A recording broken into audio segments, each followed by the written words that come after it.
Shalom, shalom, bien-aimés. Alors, aujourd'hui, nous parlerons d'un thème très important. Et comme nous sommes dans notre mois de la femme, ça va, je suis sûr, édifier beaucoup de femmes. Nous allons parler sur la soumission d'une femme, une malédiction ou une bénédiction. La soumission d'une épouse, pour mieux dire. Est-ce une malédiction ou une bénédiction?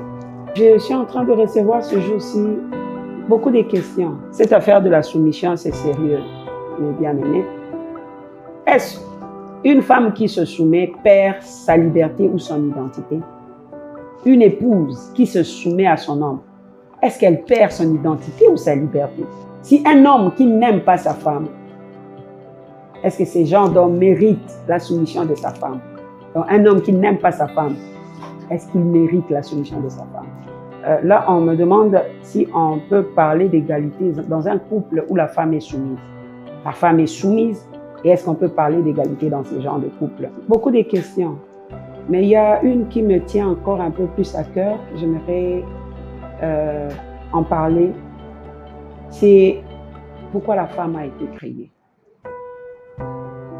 Pourquoi Dieu a créé la femme? Alors, je trouve cette réponse dans la Bible, dans Genèse, chapitre 2. Genèse, chapitre 2, le verset 18. Dieu dit, il n'est pas bon que l'homme soit seul. Je lui ferai une aide semblable. Dieu, le Créateur, après avoir tout créé, il a créé l'homme. Mais il se dit qu'il n'est pas bon que cet homme que je viens de créer soit seul. Je dois lui faire une aide semblable. Il a parlé d'aide. Dieu a créé la femme dans le but d'aider l'homme. Et chaque femme qui comprend cette réalité va se mettre à sa place et il y aura moins de problèmes dans les couples. Femme, retiens une chose. Tu as été créée pour aider ton mari. Là, je parle des épouses. Et pour les jeunes filles, je dirais, comprenez déjà ces choses, comprenez déjà cette réalité.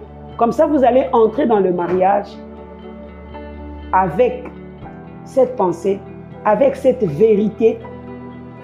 Vous vous créerez moins de problèmes et vous allez créer moins de problèmes à votre homme.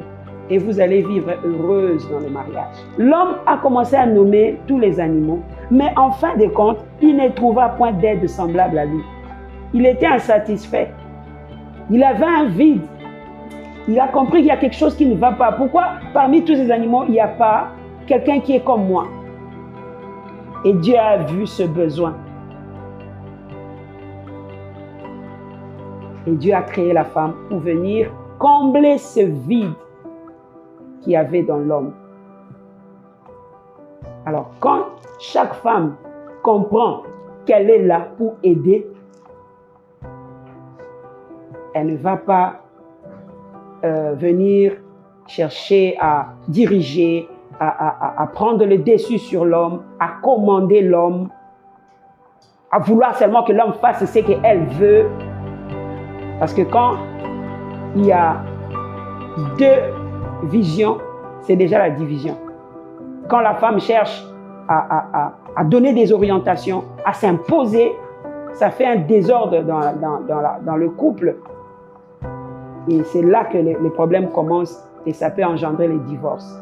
Donc, bref, femme, tu as été créée pour aider l'homme. Mets-toi à ta place.